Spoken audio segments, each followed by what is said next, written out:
Assalamualaikum warahmatullahi wabarakatuh.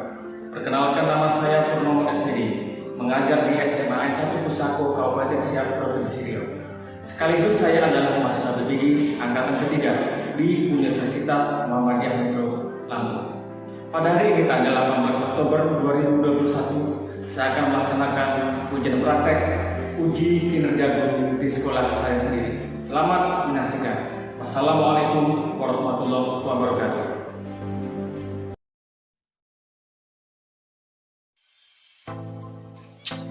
Assalamualaikum warahmatullahi wabarakatuh.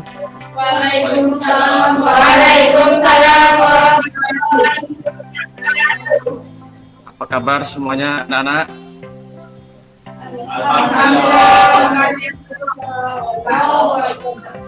Alhamdulillah, Bapak juga dalam keadaan baik dan sehat walafiat. Baiklah, sebelum kita mulai pembelajaran kita hari ini, alangkah baiknya kita berdoa terlebih dahulu. Silakan untuk doa dipimpin oleh ketua kelas. Silakan ketua kelas memimpin doanya. Baiklah, sebelum belajar, agar kita berdoa menurut agama dan kepercayaan kita masing-masing. Berdoa, mulai.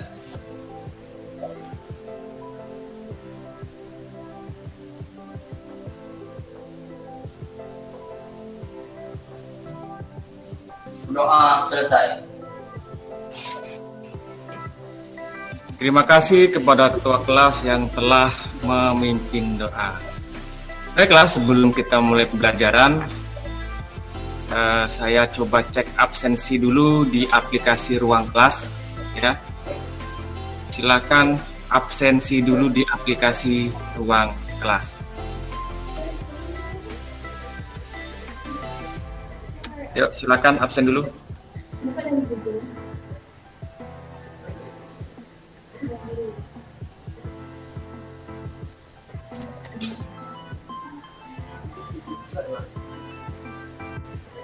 Oke, udah 3 orang.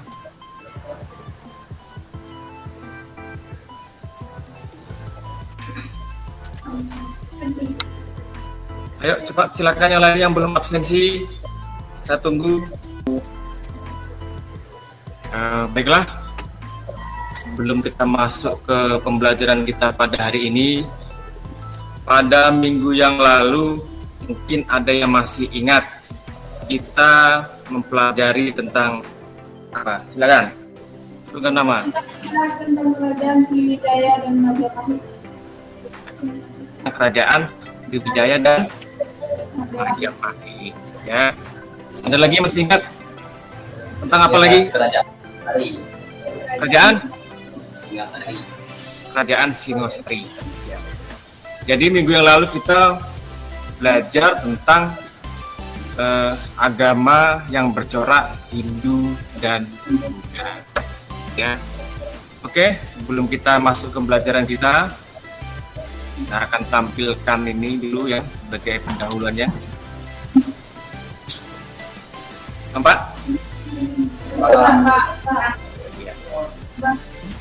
Gambar apa? Wah, kalau nggak tahu kelewatan ini ya. Kalau ini, siapa yang tahu? Ayo, siapa yang tahu? Tak jauh dari kerajaan.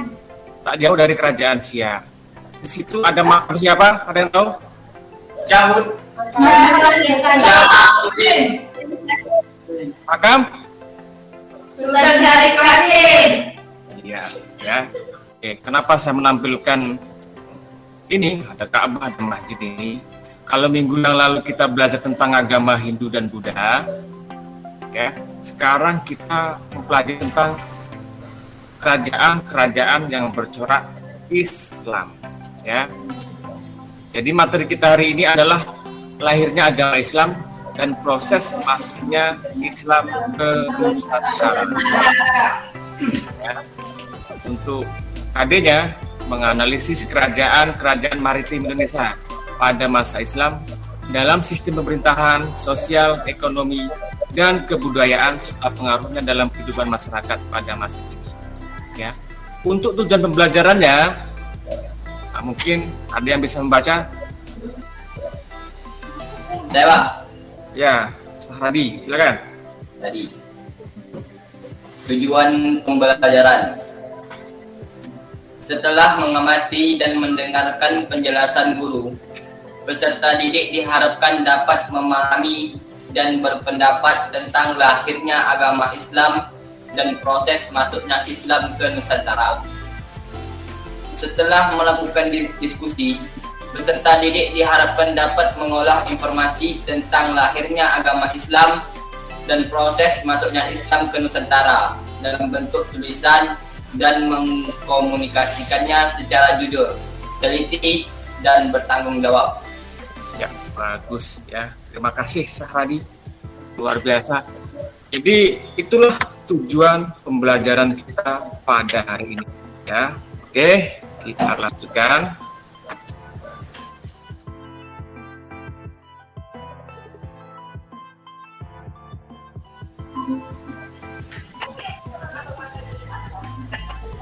Apakah terlihat? Lihat ya? Jelas ya? Jelas. Jelas, Pak. Oke. Yang pertama, ini saya akan menjelaskan, mohon disimak baik-baik ya. Sejarah berdirinya agama Islam. Jadi sebenarnya ini walaupun saya tidak menjelaskan, sebagian besar dari kita itu pasti sudah tahu karena kita mayoritas adalah agamanya ya, agama Islam. Jadi agama Islam itu lahir di negara Arab. Ini ada petanya, Arab Saudi. Diawali dengan lahirnya Nabi Muhammad Shallallahu Alaihi Wasallam. Ya, kalau di tahun Masehi itu Nabi Muhammad lahir pada 20 April 1571 Masehi. Jadi sekarang kan sudah tahun 2021. Sekitar 1.500 tahun yang lalu itu Nabi Muhammad SAW dilahirkan. Itu tahun Masehi ya, atau tahun yang kita pakai sekarang. Nah, jadi ada usia 40 tahun Nabi Muhammad menerima wahyu ya. Kemudian Nabi Muhammad tuh menyebarkan dakwahnya atau menyebarkan syiar agama Islamnya tuh yang pertama-tama adalah secara sembunyi-sembunyi ya. Jadi akibat pertentangan tersebut akhirnya Nabi Muhammad SAW nanti hijrah dari Mekah menuju kota apa? Kota Madinah atau Yasrib. Kemudian bagaimana sih proses masuknya agama Islam itu ke Indonesia? Ya. Proses masuknya agama Islam ke Indonesia itu dibawa oleh pedagang-pedagang yang berasal dari Gujarat, India. Ya, mereka pedagang sambil menyebarkan agama Islam. Lalu bagaimana Islam ini bisa berkembang sangat pesat di Indonesia atau di Nusantara? Ya, agama Islam itu disebarkan dengan damai, nah, makanya sangat mudah masuk ke Indonesia dan dapat diterima. Sampai sekarang Indonesia itu menjadi negara Muslim terbesar di dunia. Ya, jadi berkat para pedagang Muslim inilah Islam diperkenalkan dan diajarkan di Indonesia. Oke, itulah paparan singkat dari saya. Mungkin ada yang kurang jelas atau mungkin kalian apa, silakan ditanyakan. Saya Pak. Ya, Sahradi, silakan Sahradi.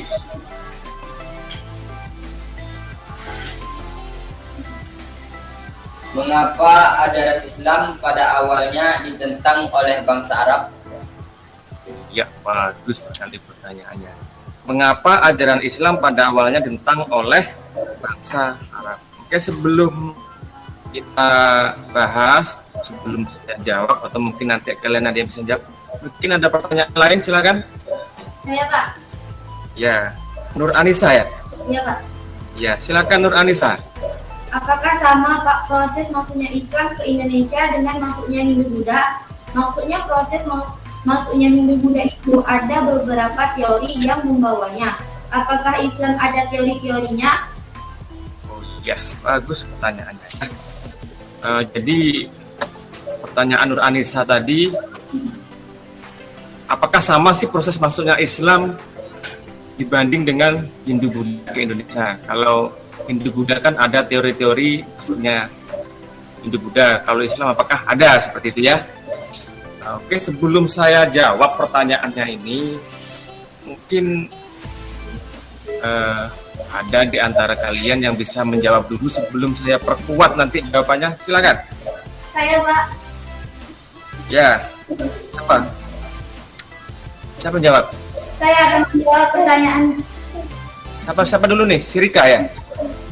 Ya, Rika dulu. Saya mau menjawab pertanyaan dari Nur Anissa. Ya, silakan. Ada persamaan dan ada juga perbedaannya. Persamaannya adalah agama Hindu-Buddha dan Islam itu masuk ke Indonesia sama-sama dibawa oleh pedagang. Sedangkan perbedaannya adalah di Islam tidak ada kaum Brahmana maupun Ksatria yang menyebarkan Islam ke Indonesia. Ya, mungkin ada yang bisa menjawab dari, ya itu bagus jawaban dari Rika tadi pertanyaannya oleh Nur Anissa ya. Pertanyaan kedua ya, mungkin ada yang bisa menjawab pertanyaan dari Sahradi dulu. Saya, Pak. Ya, pertanyaan dari Sahradi. Pelita ya? Iya, Pak. Ya, silakan Pelita. Sebab-sebab yang mendorong orang Arab menentang dakwah Nabi Muhammad antara lain adalah ajaran Nabi Muhammad bertentangan dengan ajaran nenek moyang kaum kafir Quraisy. Nomor 2, pemuka-pemuka atau tokoh penting kaum kafir Quraisy merasa terancam jabatannya dengan datangnya ajaran Islam. 3, orang kafir Quraisy tidak percaya dengan ajaran yang dibawakan oleh Nabi. 4, kebanyakan orang kafir Quraisy yang merasa terancam status sosial dan keuangan yang mereka miliki. Ya, Pak. Ya, bagus sekali ya. Sudah bagus-bagus jawabannya dari Pelita dan Rika tadi ya.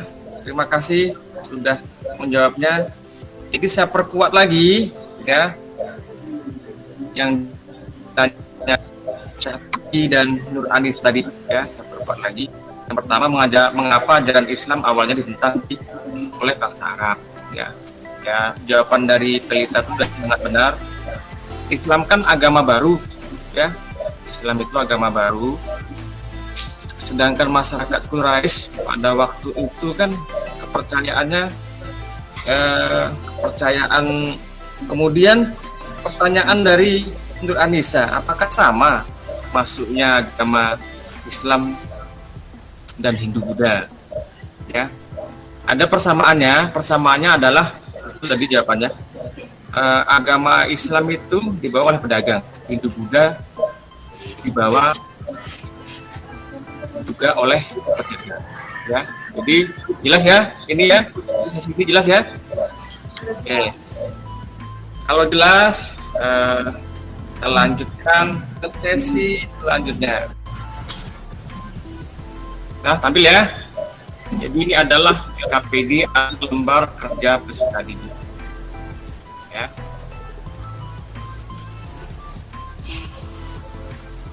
Nah, ini kegiatan pembelajarannya. Nanti kalian nonton sebuah video tentang lahirnya agama Islam dan proses masuknya Islam ke Nusantara. Ya, kemudian amatilah video tersebut. Kita diamati, nanti diskusi dengan kelompok yang telah dibagi. Kemudian buat laporan dalam bentuk tertulis, kemudian nanti dipresentasikan. Ya, jadi kegiatan ini nanti saya nilai. Ya, ini ada penilaian untuk diskusi kelompoknya. Ini saya masukkan ke dalam nilai prakteknya. Jelas ya? Jelas, Pak. Ya, jelas. Tidak ada pertanyaan tentang LKPD ini sebelum kita nonton video? Ya. Oke, tidak ya. Oke, diamati kemudian didiskusikan.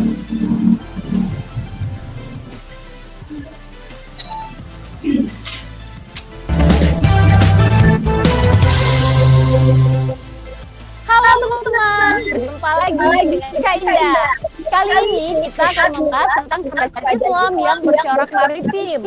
Nah, sebelum kita membahas bagaimana proses berkembangnya kerajaan Islam di Nusantara, sekarang kita akan membahas tentang bagaimana proses lahirnya agama Islam. Teman-teman, agama Islam disebut juga dengan agama Samawiyah yang dibawa oleh Rasulullah Shallallahu Alaihi Wasallam atas perintah Allah Subhanahu Wa Taala. Nah, kata Islam sendiri berasal dari bahasa Arab, asama, yang berarti selamat, sejahtera, berdiri. Islam juga berarti kedamaian dan keselamatan yang berdasarkan penyerahan diri kepada Allah Subhanahu Wa Taala. Nah, selain itu Islam juga dimaknai dengan perbuatan bijak dan orang yang menganut agama Islam disebut dengan sebutan Muslim. Nah, teman-teman, sebelum kita membahas sejarah Islam, lalu bagaimana ya keadaan bangsa Arab sebelum datangnya agama Islam? Awalnya dilakukan secara sembunyi-sembunyi yang hanya terbatas dari para sahabat dan melalui rumah ke rumah. Akan tetapi pada perkembangannya, dakwah Rasulullah kemudian disampaikan secara terang-terangan. Ciptaan manusia adalah untuk menyembah Allah Subhanahu wa taala. Kemudian yang kedua, dakwah secara bertahap. Dalam berdakwah, Rasulullah menggunakan strategi dan tahap yang sangat jelas. Oke teman-teman, sekarang kita lanjutkan lagi pembahasan kita tentang bagaimana proses masuknya agama Islam ke Indonesia. Nah teman-teman, menurut Thomas Arnold, dalam bukunya yang berjudul The Preaching of Islam, mengatakan bahwa kedatangan Islam bukan sebagai penakluk, seperti halnya bangsa Portugis dan Spanyol.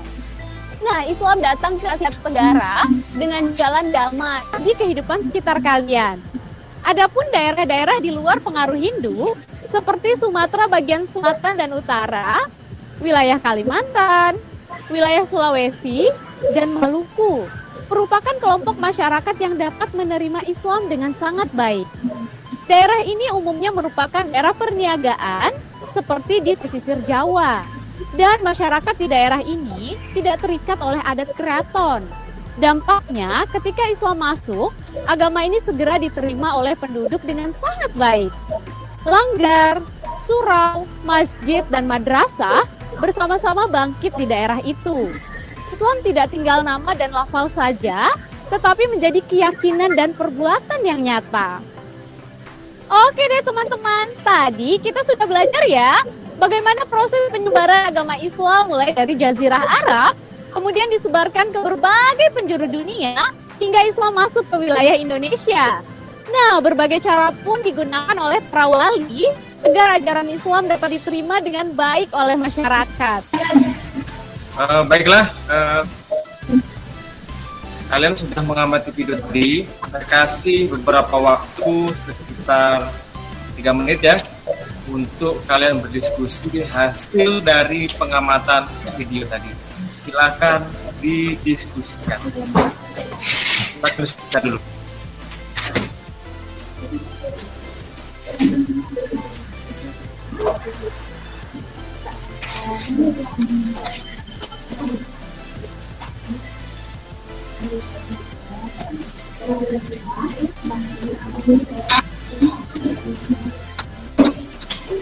Oke, cukup? Cukup, Pak. Cukup. Oke, silakan kelompok 1 mempresentasikan hasil pengamatan video tadi. Silakan. Assalamualaikum warahmatullahi wabarakatuh. Waalaikumsalam warahmatullahi wabarakatuh. Kami kelompok 1 akan mempresentasikan hasil diskusi kami tentang Lahirnya agama Islam. agama Islam dikenal dengan agama Samawi atau agama langit yang dibawa oleh Rasulullah SAW atas perintah Allah Subhanahu wa taala. Kata Islam juga ada arti yang artinya Islam juga ada arti yang berasal dari bahasa Arab Islam yang berarti selamat. Selain itu, Islam juga berarti kedamaian dan keselamatan yang berdasarkan pada penyerahan diri kepada Allah Subhanahu wa taala. Agama Islam pertama kali lahir di negara Arab, di mana kedatangannya diawali dengan kelahiran Nabi Muhammad SAW.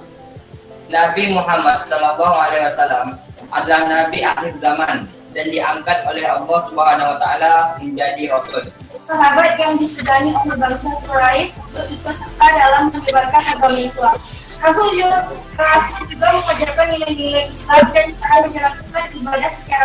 Nabi Muhammad SAW juga memanfaatkan potensi intelektual sahabatnya demi kepentingan penyebaran agama Islam. Baiklah, itu tadi hasil diskusi kelompok kami tentang lahirnya agama Islam. Dari kelompok 2, apakah ada yang kurang jelas? Silahkan bertanya. Baiklah, saya Melisa dari kelompok 2 akan bertanya kepada kelompok 1. Kenapa kota Madinah dipilih oleh Rasulullah sebagai tempat untuk hijrah?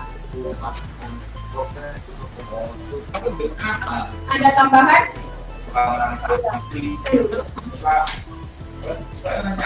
Awalnya Rasulullah dakwah secara sembunyi-sembunyi, lalu berdakwah secara terang-terang. Mengapa demikian? Baiklah, terima kasih kepada kelompok 2 untuk bertanya. Beri kami beberapa waktu untuk mencari jawaban dan pertanyaan-pertanyaan tadi.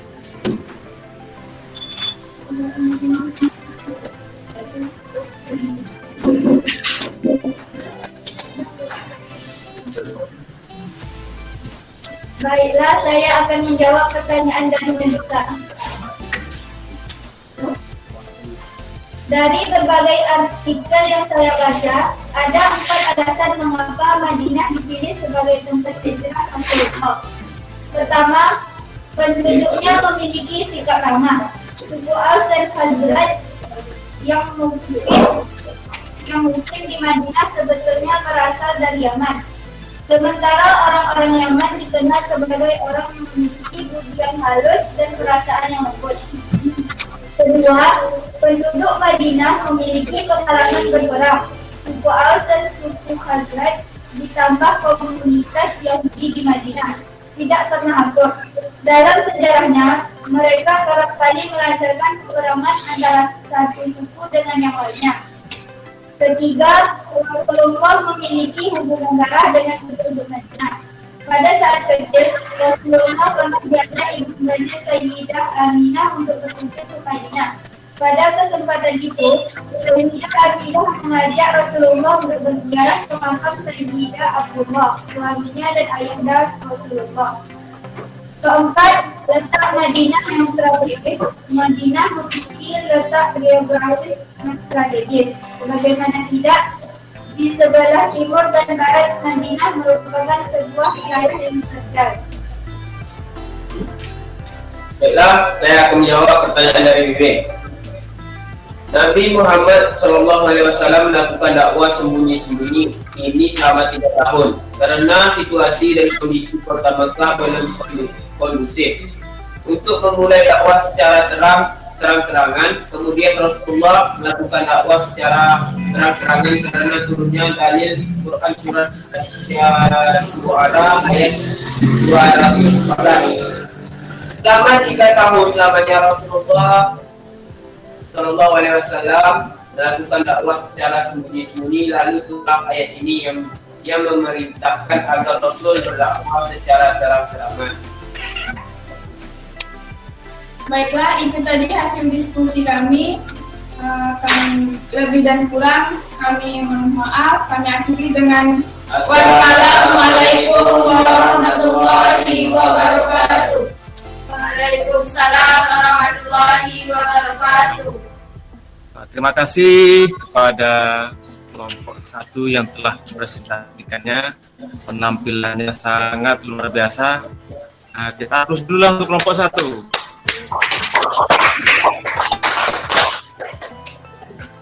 Baiklah, untuk selanjutnya kelompok 2, silahkan tampilkan hasil pengamatan videonya tadi. Silahkan tampilkan presentasinya.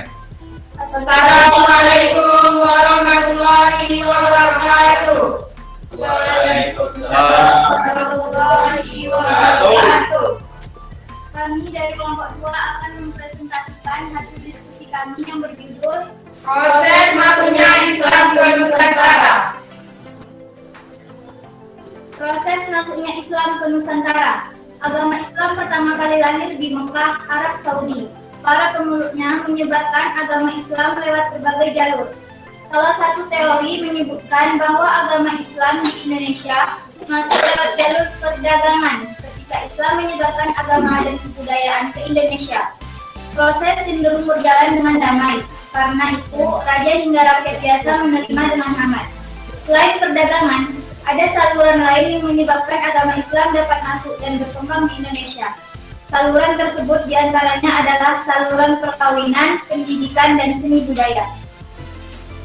Masuknya Islam di Indonesia dipelopori oleh pedagang-pedagang yang berasal dari Gujarat, India. Proses perkembangan Islam di Indonesia sendiri tidak dilakukan dengan kekerasan atau kekuatan militer. Di masyarakat Indonesia, mengingat selama ini kebudayaan Hindu-Buddha justru lebih menekankan pada perbedaan derajat atau kasta.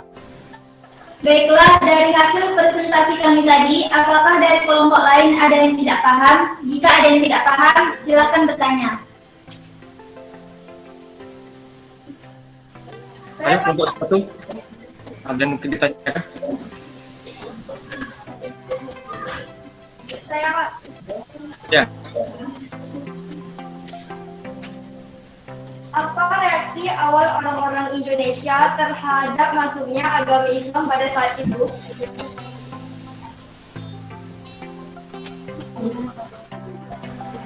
Apakah ada tambahan lain? Yuk.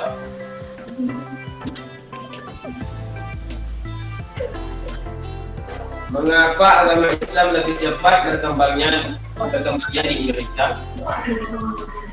Baiklah, kasih kami beberapa menit untuk menjawab pertanyaan dari kelompok 1.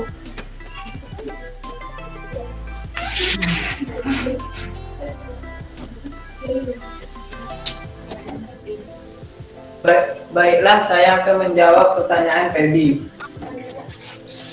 Kehadiran Islam di Nusantara relatif bisa diterima oleh masyarakat berkat gaya siar yang tetap menghargai budaya atau tradisi sebelumnya.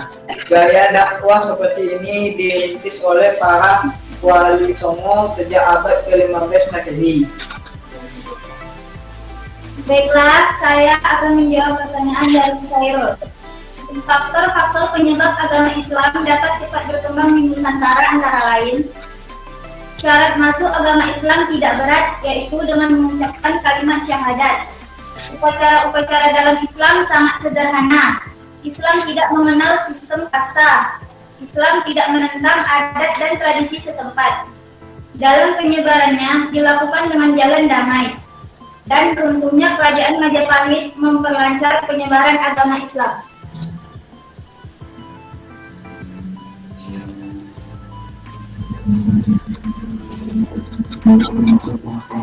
Baiklah, hanya itu yang dapat kami sampaikan dari hasil diskusi kami. Lebih dan kurang kami mohon maaf. Wassalamualaikum warahmatullahi wabarakatuh. Waalaikumsalam warahmatullahi wabarakatuh. Baiklah, terima kasih kepada kelompok 2 yang telah menampilkan presentasi hasil pengamatan videonya tadi. Oke, tepuk tangan dulu untuk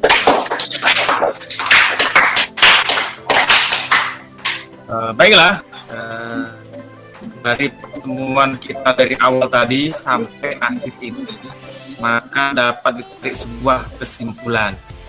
Mungkin di antara kalian ada yang bisa menyimpulkan dulu, silakan. Saya Pak. Iya, siapa? Nur Anissa Pak. Nur Anissa. Apa? Agama Islam pertama kali lahir di negara Arab, di mana kedatangannya diawali dengan kelahiran Nabi Muhammad SAW. Strategi dakwah Nabi Muhammad SAW pertama, menanamkan iman kepada para sahabat. Kedua, dakwah secara bertahap dan memanfaatkan potensi yang ada.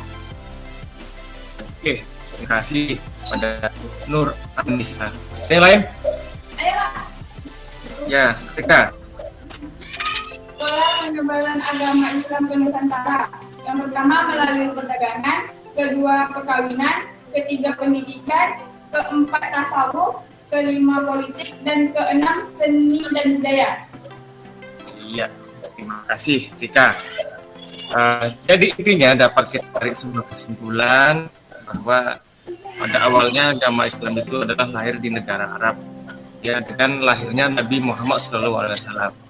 Ya, kemudian bagaimana bisa sampai ke Nusantara, yaitu melalui jalur perdagangan, perkawinan, pendidikan,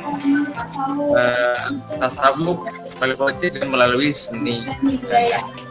Jadi itulah pembelajaran kita pada hari ini tentang lahirnya agama Islam, kemudian proses penyebaran agama Islam ke Nusantara.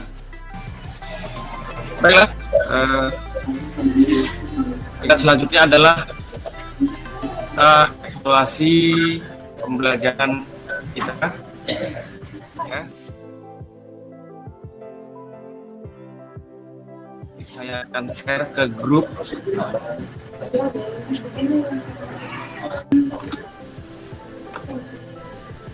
Ya, saya share ini soalnya ke grup. Oke, silakan dikerjakan.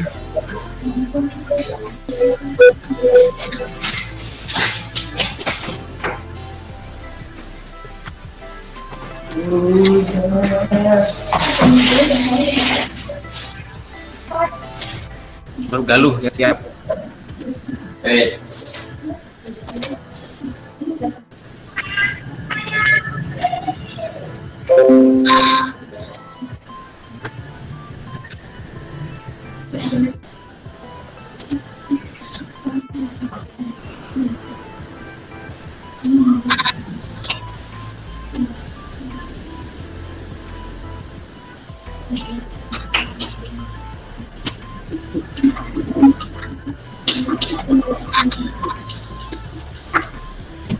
Empat orang lagi.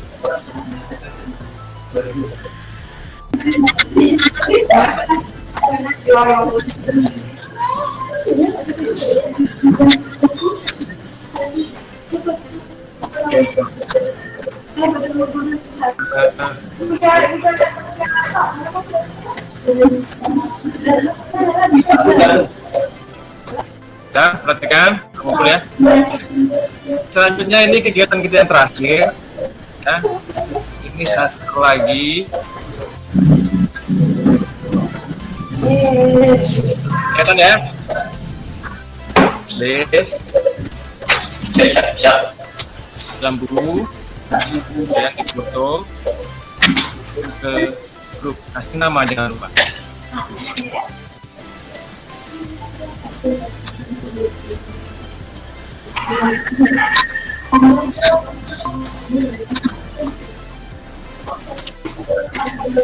Sudah.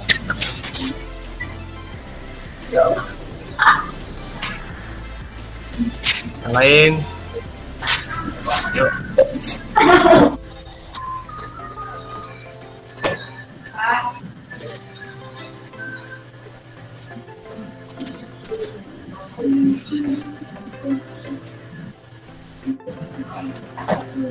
Baiklah, ya. Sebelum kita akhiri pembelajaran kali ini, ya, alangkah baiknya kita akhiri pembelajaran kali ini dengan doa. Silakan ketua kelas memimpin doa. Silakan. Baiklah, sebelum kita akhiri dengan kita berdoa agama dan kepercayaan kita masing-masing. Berdoa mulai.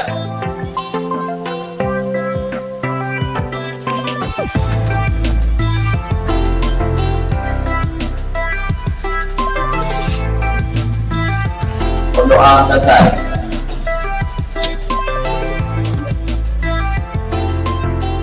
Baiklah, itu saja pembelajaran kita pada hari ini. Jaga kesehatan walaupun sudah kalau kita masuk tetap jaga kesehatan. Ya, akhiri. Assalamualaikum warahmatullahi wabarakatuh. Waalaikumsalam.